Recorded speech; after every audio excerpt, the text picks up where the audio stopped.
Et j'ai trouvé que c'était vraiment stupide. Pourquoi aller à l'école et obtenir un job et ne rien savoir sur l'argent? Je ne sais pas vous, mais vous m'avez manqué. Je tenais à vous le dire. Dans cette vidéo, Robert Kiyosaki va vous expliquer pourquoi, selon lui, les gens qui travaillent pour un salaire sont des losers. Pour ceux qui ne le savent pas, mon père riche était le père de mon meilleur ami. Mon père pauvre était un académique qui n'avait que de bonnes notes. Ce n'était pas mon cas. C'était plutôt un élève avec de mauvaises notes dans les bons jours. Mais mon père riche n'a jamais fini l'école, donc il avait un point de vue complètement différent. Ce n'est ni faux ni juste. Mon père riche était un entrepreneur et mon père pauvre était un prof d'école. Responsable de l'éducation, doctorat, Stanford. Il avait toutes les références académiques. Donc à l'âge de 9 ans, à Hello Hawaii, mon père a commencé à m'éduquer. Parce que j'ai demandé à mon prof de CMA, « Qu'est-ce qu'on apprend sur l'argent ?» Il a répondu, « Nous n'enseignons pas sur l'argent. » Et j'ai trouvé que c'était vraiment stupide. Pourquoi aller à l'école et obtenir un job et ne rien savoir sur l'argent? Donc avec ça, c'était la leçon numéro 1. Les riches ne travaillent pas pour l'argent. Ma façon d'enseigner, c'est d'abord d'ajouter du doute dans votre cerveau pour changer votre système de croyances. Et ensuite, peut-être, vous allez pouvoir choisir de nouvelles croyances ou continuer avec vos vieilles croyances. Parce que l'éducation financière, c'est au sujet de ne pas travailler pour l'argent. C'est comme l'une des premières questions que j'avais lorsque j'ai finalement compris ce que mon père riche disait. J'ai dit alors, quand est-ce que je n'aurai plus jamais besoin d'un salaire? Donc mon but n'était pas, vous savez, d'aller sur la lune ou de trouver une cure contre le cancer. Mon travail c'était, quand est-ce que je n'aurai plus jamais besoin d'un salaire? Parce que tant que vous aurez besoin d'un salaire, que ce soit d'un employeur ou comme mon père pauvre, il était tellement effrayé à l'idée de perdre sa retraite de l'État. Et moi je suis là. Mais quelle est cette façon de gérer sa vie? Ta retraite? Mon vieux père s'était plus ou moins fait virer. Il a perdu sa retraite. C'était la chose la plus effrayante au monde pour lui, de ne plus avoir de retraite. Après ça, c'était la sécurité sociale, ce qui est encore pire. Donc, c'est pour ça que mon but, lorsque j'avais votre âge, peut-être un peu plus âgé, aux alentours de 25 ans, j'ai dit, mon but est de ne plus jamais avoir besoin d'un salaire, de la part de qui que ce soit, y compris le gouvernement. Je ne veux pas d'assurance santé ou de sécurité sociale. Je disais, vous faites-le, moi je ne le ferai pas. Juste à cause de ceci, c'était la différence.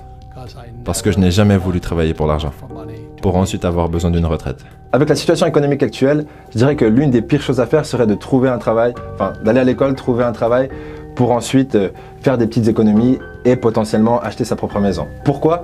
Parce qu'il y a deux gros problèmes dont j'aimerais vous parler. En réalité, il y a bien sûr bien plus que deux problèmes dans l'économie actuelle, mais c'est deux problèmes qui pourraient être intéressants pour commencer.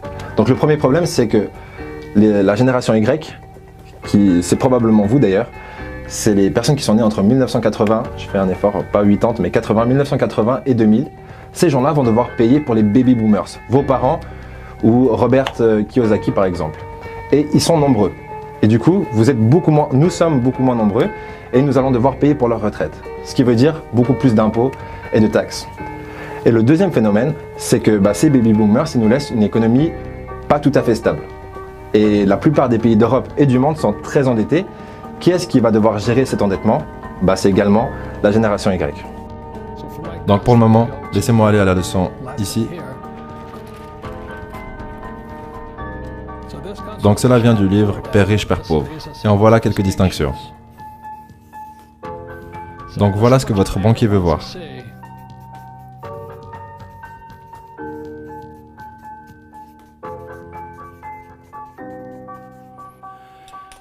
Et fondamentalement, le problème que la plupart des gens font, c'est qu'ils vont à l'école pour obtenir un travail. Et ils travaillent ici. Donc ça concerne les pauvres, la classe moyenne et ces gens. Et on en parlera tout à l'heure. Mais votre première ligne dans les dépenses, c'est les taxes.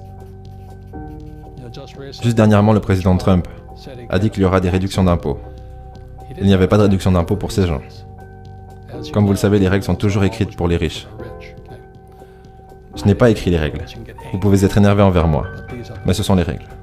Les riches créent les règles d'or. Celui qui possède l'or crée les règles. Donc les réductions d'impôts allaient pour les gens qui possèdent des avoirs ici. Vous en apprendrez plus un peu plus tard. Mais c'est pour ça que je travaille. Donc je travaille pour, numéro 1, je suis un entrepreneur. Je veux des entreprises. J'ai de multiples entreprises. Et je n'y travaille pas. Comme vous le savez, vu que vous travaillez ici, vous ne me voyez jamais. Parce que je ne travaille pas pour un salaire. Ensuite, il y a l'immobilier. L'immobilier, c'est bien pour plusieurs raisons, à travers lesquelles nous passerons, mais la première raison, c'est les dettes. J'utilise beaucoup de dettes pour acheter mes biens immobiliers, et je ne paie pas de taxes. Voilà le lien à faire ici. Ensuite, c'est tout ce qui est papier. Et c'est les économies, les actions boursières, les fonds mutuels, les ETF. Je n'ai rien de tout ça. Je n'économise pas d'argent. Je ne joue pas avec ça. Mais c'est ce que la plupart des gens font. Aller à l'école, trouver un job, obtenir un troisième pilier, économiser de l'argent. Loser. Je fais ça juste pour vous énerver. Parce que peut-être vous y réfléchirez. Parce que je n'ai pas créé les règles. Mais ce sont les règles. Ces gens-là payent le plus de taxes. Et c'est ceux qui travaillent le plus. Et en dernier, il y a les commodités. 4 classes d'avoirs différents. Donc les commodités sont... Numéro 1, c'est l'or. 2, c'est l'argent, le pétrole, les terres, l'eau, la nourriture. Donc, c'est pour ça que je travaillais. Quand j'ai fini l'école, au lieu d'aller travailler pour un salaire et de travailler pour de l'argent, mon éducation devait aller au-delà d'obtenir un travail. Ce que j'avais un bon travail. Je devais maintenant... En fait, quand j'ai quitté l'école, la chose sur laquelle je me suis concentré en premier, c'était les commodités. En 1972, j'ai commencé à acheter de l'or. C'était illégal pour les Américains de posséder de l'or. Est-ce que vous pouvez imaginer ça? En 1972. Aujourd'hui, vous avez Bitcoin. C'est différent, ok? Tout change tellement rapidement de nos jours. Si vous souhaitez qu'on fasse un épisode prolongé sur l'économie actuelle, les risques que vous encourez en gardant votre argent sur un compte épargne et l'intégration de la blockchain, des crypto-monnaies et particulièrement Bitcoin, ce que je vous laisse faire, c'est un petit sondage. Cliquez sur le petit i, pendant que je vous parle, vous pouvez le faire, et laissez-nous savoir si ça vous intéresse ou pas. On ne le fait pas si ça ne vous intéresse pas, on le fait si ça vous intéresse. Et ensuite, je suis passé dans l'immobilier. Pourquoi? Parce que je peux utiliser des dettes pour acheter de l'immobilier. Et vu que j'utilise des dettes, je ne paie pas de taxes. Et en troisième, j'ai commencé mon business, mon premier vrai business. J'ai eu beaucoup de petits business étant jeune, mais mon premier vrai business, c'était un portefeuille de surfeurs en nylon et velcro. Et c'est devenu directement international.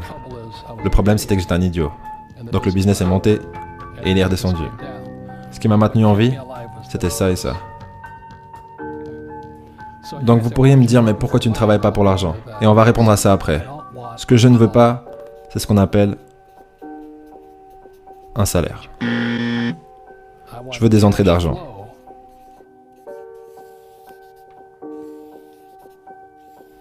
Depuis là. Donc c'est ça que je veux dire quand je dis que les riches ne travaillent pas pour l'argent. Vous voulez des entrées d'argent qui vous font payer très peu de taxes. Et je peux utiliser beaucoup de dettes ici.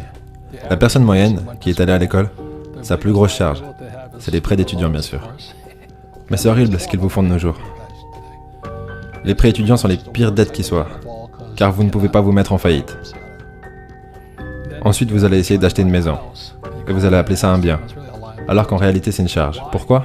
Parce que l'argent part de ce côté. Votre maison vous coûte de l'argent tous les mois. Vous louez une maison, ça vous coûte de l'argent. Ok? Ensuite, vous aurez besoin d'avoir une jolie voiture. J'en avais une. Donc le problème avec la plupart des jeunes, c'est qu'ils vont à l'école et ils trouvent un job. La plupart d'entre eux sont endettés par des prêts d'étudiants. Après, ils essaient de se marier, acheter une maison, une voiture. Et après, ils ont des dettes de carte de crédit. Mais ils n'ont jamais la chance d'arriver ici. Donc quand je dis que les riches ne travaillent pas pour l'argent, je n'ai jamais voulu dépendre d'un salaire, que ce soit d'un employeur ou du gouvernement. Je voulais être un être humain libre. Mais si vous avez un job, vous êtes taxé. Si vous engagez des employés, ils vous donnent des allègements fiscaux. Regardez Amazon par exemple, qui cherche un nouveau siège.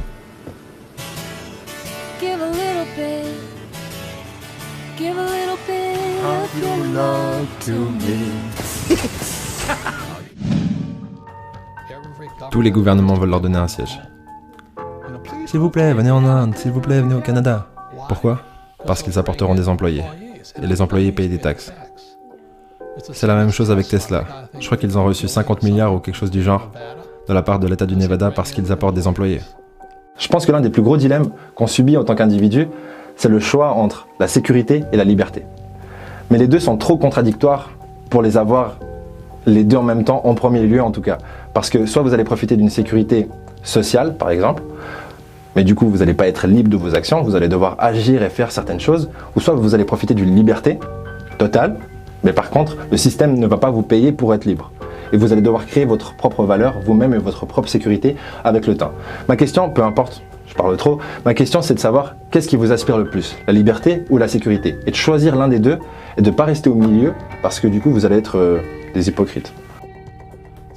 Donc c'est pour ça que lorsque vos profs vous disent d'aller à l'école et de trouver un job, vous vous dites « Je pense que je vais penser un petit peu différent cette fois. » Mais vous aurez besoin d'un job. Mais vous voulez un job pour l'expérience. Voilà la différence. En ce moment, on pourrait parler de ça. Un autre problème, c'est Bitcoin, le dollar et l'or. Lequel est le meilleur? J'ai 5 trucs à vous dire, ça va aller très vite, vous savez pourquoi? Parce que j'en ai marre et j'ai chaud. Ok, premier point, si vous voulez connaître ma préférence entre le Bitcoin, l'or et l'argent, tout ce que vous avez à faire, c'est aller découvrir ma dernière publication Instagram. Deuxième point, les tirages au sort pour le concours Motivart avec 3 tableaux de motivation à gagner se feront parce qu'il y a 3 tirages au sort à la fin du prochain épisode. Troisième point, je vous donne rendez-vous sur audible.fr pour découvrir la version longue de cette vidéo avec Robert Kiyosaki et le livre Père riche, Père pauvre qui rentre facilement dans mon top 5 des livres préférés. Et le point 4, il y a énormément de personnes qui nous contactent et avec Ludo on essaie de trouver des solutions pour répondre à tout le monde. On vous en reparlera. Et le 5e point, et le plus important, c'est de vous dire que je vous aime. Ça n'est pas très honnête, mais ça l'était. Au prochain épisode. Oubliez les politiciens. Les politiciens sont là pour vous donner l'impression que vous avez la liberté de choisir. Vous ne l'avez pas.